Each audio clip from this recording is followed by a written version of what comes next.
ചതി ഡൊണാൾഡ് ട്രംപിന് പുത്തരിയല്ല.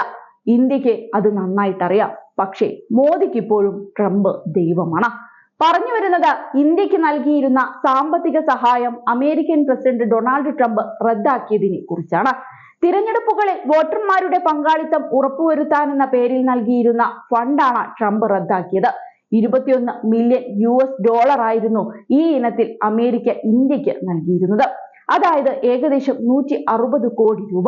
ഈ ഫണ്ട് റദ്ദാക്കാനുള്ള ഗവൺമെന്റ് എഫിഷ്യൻസി ഡിപ്പാർട്ട്മെന്റിന്റെ തീരുമാനത്തിന് ട്രംപ് അംഗീകാരം നൽകി.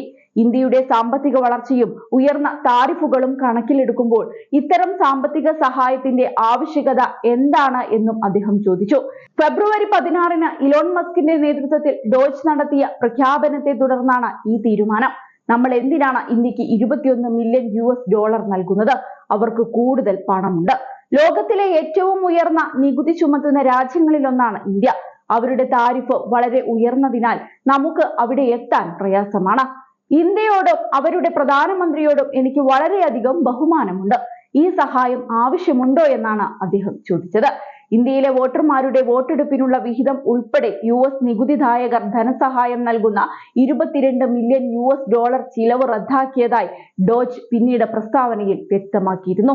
അമേരിക്കൻ പൗരന്മാരുടെ നികുതി പണം ഇത്തരം കാര്യങ്ങൾക്ക് ചിലവഴിക്കാനുള്ളതല്ല എന്ന് വ്യക്തമാക്കിയാണ് ഇന്ത്യ ഉൾപ്പെടെയുള്ള രാജ്യങ്ങൾക്ക് വിവിധ പേരിൽ നൽകിയിരുന്ന സാമ്പത്തിക സഹായം നിർത്തലാക്കാൻ തീരുമാനിച്ചത്. അമേരിക്കൻ സാമ്പത്തിക സഹായം ഇന്ത്യയിൽ വലിയ രാഷ്ട്രീയ വിവാദത്തിന് കാരണമായിരുന്നു. ഇന്ത്യയുടെ തിരഞ്ഞെടുപ്പ് പ്രക്രിയയിൽ നടന്ന വിദേശ ഇടപെടലിന്റെ തെളിവാണിത് എന്നായിരുന്നു BJPയുടെ ആരോപണം. സാമ്പത്തിക സഹായം സംബന്ധിച്ച് വിശദമായ അന്വേഷണം വേണമെന്ന് കോൺഗ്രസും ആവശ്യപ്പെട്ടിരുന്നു. അതേസമയം രാജ്യത്തുടനീളം ഇൻവിട്രോ ഫെർട്ടിലൈസേഷൻ കൂടുതൽ താങ്ങാനാവുന്നതാക്കുക എന്ന ലക്ഷ്യത്തോടെയുള്ള 3 എക്സിക്യൂട്ടീവ് ഉത്തരവുകളിലും ട്രംപ് ഒപ്പുവെച്ചു. ഇറക്കുമതി ചെയ്യുന്ന വാഹനങ്ങൾക്ക് തീരുവ ചുമത്താനുള്ള പദ്ധതികളും ട്രംപ് അംഗീകരിച്ചിട്ടുണ്ട്. ഓരോ താരിഫുകൾക്ക് പുറമെ ഏപ്രിൽ 1 മുതൽ തന്നെ ഫാർമസ്യൂട്ടിക്കൽ, മൈക്രോചിപ്പുകൾ എന്നിവയിൽ 25% ഇറക്കുമതി നികുതി ചുമത്താനുള്ള പദ്ധതികളും ട്രംപ് പ്രഖ്യാപിച്ചിട്ടുണ്ട്. അതേസമയം ബംഗ്ലാദേശിലെ ആഭ്യന്തര രാഷ്ട്രീയ സംഘർഷങ്ങളെ കുറിച്ച് പഠിച്ചുകൊണ്ടിരിക്കുകയാണ് എന്ന് US പ്രസിഡന്റ് ഡൊണാൾഡ് ട്രംപ് മുൻപ് പറഞ്ഞിരുന്നു.